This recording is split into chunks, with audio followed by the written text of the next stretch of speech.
मोरबी पुल हादसे ने सरकार और प्रशासन पर कई सवाल खड़े कर दिए हैं और जैसे जैसे जांच आगे बढ़ रही है वैसे वैसे इस पुल की मरम्मत में की गई लापरवाहियां सामने आ रही है। सवाल, आखिर किसकी गलती से हुआ ये हादसा? हेलो दोस्तों, मैं इंदु हाड़ा और आप देख रहे हैं ओजांग टाइम्स का न्यूज एक्सप्लेनर। इसमें हम पुल हादसे की मूल वजह को समझेंगे और क्या क्या लापरवाहियां हुई उनको। 30 अक्टूबर को हुए मोरबी के पुल हादसे में अब तक 135 लोगों की मौत की खबर है, जिसमें 50 से ज्यादा बच्चे बताए गए हैं। मामला सुप्रीम कोर्ट तक भी पहुंच चुका है। मामले पर FIR भी हो चुकी है और 9 लोगों को गिरफ्तार किया जा चुका है। उनमें ओरेवा कंपनी के 2 मैनेजर, 2 मजदूर, 3 सिक्योरिटी गार्ड और 2 टिकट क्लर्क शामिल है। लेकिन सवाल कि क्या सिर्फ ये लोग इस हादसे के लिए जिम्मेदार हैं और क्या सिर्फ इनकी अनुमति से वो पुल आम लोगों के लिए खोला गया था? आपको बता दें कि सस्पेंशन पुल को ऑपरेट करने के लिए ओरेवा कंपनी और मोरबी नगर पालिका के बीच में 6 मार्च 2022 को एक एग्रीमेंट हुआ था। एग्रीमेंट में लिखा गया था कि कंपनी टिकट की दरें बढ़ा सकेगी, पुल का कमर्शियल इस्तेमाल कर सकेगी और इसमें सरकारी एजेंसियों का दखल नहीं होगा। 3 पेज के एग्रीमेंट में इस बात का जिक्र कहीं नहीं था कि हादसा होने की स्थिति में कौन जिम्मेदार होगा। जानकारी के मुताबिक मोरबी नगर पालिका के साथ ओरेवा के समझौते के मुताबिक मरम्मत पूरी होने के बाद पुल को खोला जाना था। इस ब्रिज पर मार्च 2023 तक वयस्कों के लिए 15 रुपए और बच्चों के लिए 10 रुपए का टिकट लेने का प्रावधान था। साल 2023 और 24 से हर साल टिकट में 2 रुपए बढ़ाए जाने थे, लेकिन ओरेवा ने पुल खुलते ही ज्यादा मुनाफा कमाने के लिए बड़ों के लिए 17 रुपए और बच्चों के लिए 12 रुपए का टिकट बेचना शुरू कर दिया था।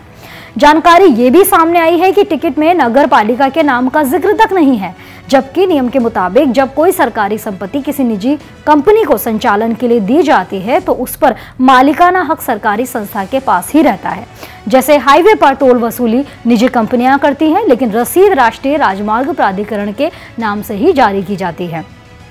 मोरबी के सस्पेंशन ब्रिज के मामले में ऐसा नहीं था। पुल और टिकट दोनों पर मोरबी नगर पालिका का जिक्र तक नहीं था।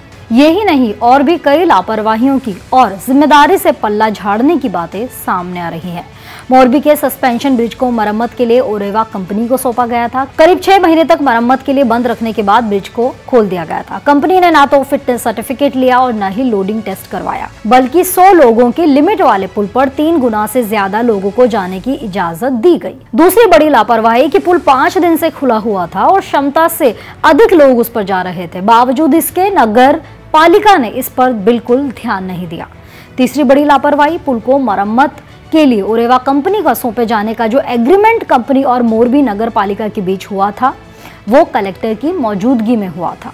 वहीं कंपनी के मुताबिक उन्होंने कलेक्टर को एक चिट्ठी भी लिखी थी जिसमें उन्होंने कहा था कि परमानेंट कॉन्ट्रैक्ट ना मिलने की स्थिति में मरम्मत का काम अस्थायी रूप से करके पुल को खोल दिया जाएगा।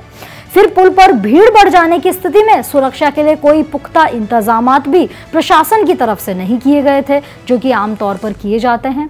हालांकि राज्य और केंद्र सरकार ने पीड़ितों को अपनी अपनी तरफ से आर्थिक सहायताएं दे दी हैं, लेकिन हादसे के कारणों को जानना और हुई लापरवाहियों के लिए जिम्मेदार लोगों पर भी कड़ी कार्रवाई करने की बेहद जरूरत है, ताकि भविष्य में फिर से ऐसे दुखद हादसों को होने से टाला जा सके और प्रशासन अपनी जिम्मेदारियां बेहतर तरीके से समझे। फिलहाल इस खबर में इतना ही। लगातार खबरों की अपडेट जानने के लिए हमारे चैनल को सब्सक्राइब करके बेल आइकन पर क्लिक जरूर कर दें, ताकि आप रहें हर खबर से अपडेट और देखते रहें ओजांग टाइम्स।